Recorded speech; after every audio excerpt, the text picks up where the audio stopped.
نضيء بنورنا الدنيا وننشر في الفضاء أملا ونعلي عزم همتنا فمن طلب العلا وصل.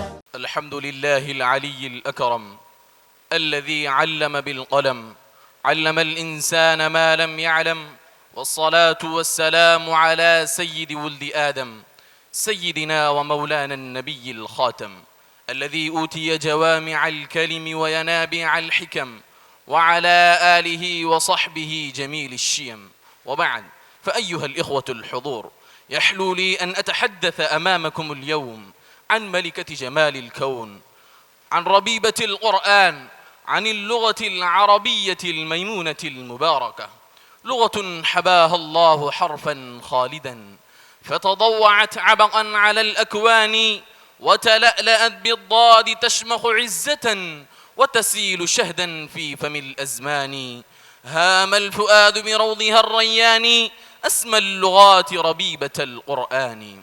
أيها الأكارم، اللغات كثيرة ومتنوعة، وكلها من آيات الله الباهرة وقدرتها القاهرة، ولكن أحلاها وأعلاها وأولاها وأغلاها لغة القرآن الكريم، لغة الجمال والكمال والبهاء، لغة الشموخ والسناء، هي الحلاوة كلها، وهي الجمال كله، وهي الجلال كله، حكاية فخر ونبل ومجد، حكاية شرف وعزة وسؤدد. هل في لغات الناس أفصح لهجة مني وأكثر دقة بخطابي؟ هل في لغاتهم جميعا مثلما عندي من الإيجاز والإطناب؟ أنا درة رفع الإله مقامها حين اصطفى حرفي لخير كتابي. أيها الحشد المبارك، اللغة العربية تفوق سائر اللغات رونقا وبهاء، ويعجز اللسان عن وصف محاسنها وخصائصها. هي سيدة اللغات، هي عروس اللغات، هي عرض الأمة الإسلامية، لغة سامية راقية، هي بحر عميق لها درر مكنونة وكلمات موزونة، هي عذبة الألفاظ جميلة المعاني.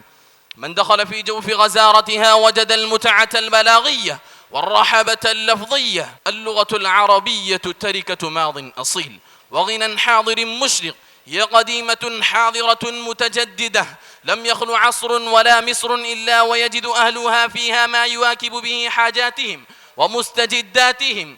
تحدث شاعر النيل على لسانها فقال: وسعت كتاب الله لفظا وغاية وما ضقت عن آي به وعظاتي، فكيف أضيق اليوم عن وصف آلة وتنسيق أسماء لمخترعاتي. أنا درة رفع الإله مقامها حين اصطفى حرفي لخير كتابي. أيها الأكارم، لقد بلغت العربية ما بلغ الإسلام دارا وانتشارا، لغة حملت حضارة العالم أكثر من 14 قرنا، لغة مصونة مرعية برعاية الله، محفوظة بحفظه، رقت مراقي المجد وعلى الدرجات السمو. سرت كالمزن يحيي كل أرض، سرت كالمزن يحيي كل أرض ويبهجها سهولا أو بهادا.